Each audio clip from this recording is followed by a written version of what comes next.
अस्सलामुअलैकुम वरहमतुल्लाहि वबरकातुहू। सामीन व नाज़रीन, एक भाई का सवाल है कि मैयत को गुस्ल देने का आसान तरीका बता दें।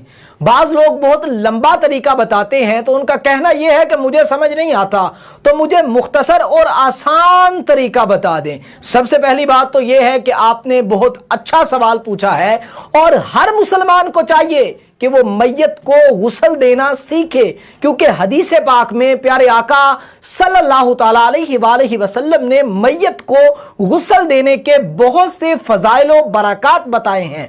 तो मैं इजमाली तौर पर बयान करने की कोशिश करता हूं। सबसे पहली बात तो यह है कि जिस तख्ते पर फट्टे पर मैयत को गुस्ल देना हो, सबसे पहले उसको 3 मरतबा 5 मरतबा या 7 मरतबा किसी खुशबूदार चीज के साथ धूनी दे दी जाए। यह एक मुस्तहब अमल है। उसके बाद मैयत को उस तख्ते पर लिटा दिया जाए और उसे नाफ से लेकर घुटनों तक किसी मोटे कपड़े के साथ छुपा दिया जाए। उसके बाद उसके कपड़े चाक कर दिए जाएं या उतार दिए जाएं। और यह बात याद रखें कि जिस तरह जिंदा इंसान की शर्मगाह को देखना हराम है, इसी तरह मुर्दा इंसान की शर्मगाह को देखना भी हराम है। अब यह सवाल भी बड़ा पैदा होता है और बड़ा पूछा जाता है कि मैयत को कितने बंदे गुस्ल दें। देखें, कोई तादाद मुकर्रर नहीं है।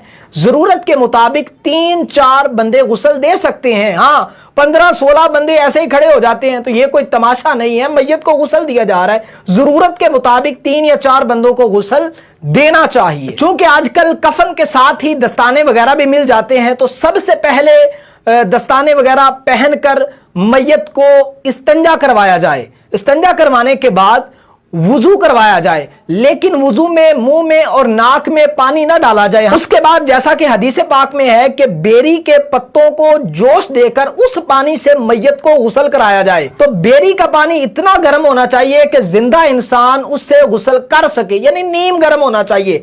तो मैयत के सर से लेकर पांव तक पानी बहाया जाए। उसके बाद मैयत को बाईं तरफ लिटाकर, ताकि उसकी दाईं साइड ऊपर उठ जाए, बाईं तरफ लिटाकर उसके सर से लेकर पांव तक पानी बहाया जाए, इस तरह के तख्ते तक पानी पहुंच जाए। उसके बाद मैयत को दाईं तरफ लिटाया जाए, फिर सर से लेकर पांव तक पानी बहाया जाए, इस तरह के तख्ते तक पानी पहुंच जाए। उसके बाद मैयत को सर की तरफ से उठा लिया जाए और उसके पेट को इस तरह नीचे की तरफ आहिस्ता आहिस्ता नरमी के साथ दबाया जाए। अगर कोई चीज निकले तो उसे साफ कर दिया जाए, दोबारा गुस्ल करने की जरूरत नहीं है। हां, आखिर में काफूर के पानी के साथ, जैसा कि हदीस पाक में भी है, उसके बाद काफूर का पानी सर से लेकर पांव तक बहा दिया जाए। उसके बाद किसी साफ पाक कपड़े से मैयत के जिस्म को, उस पानी को साफ कर दिया जाए।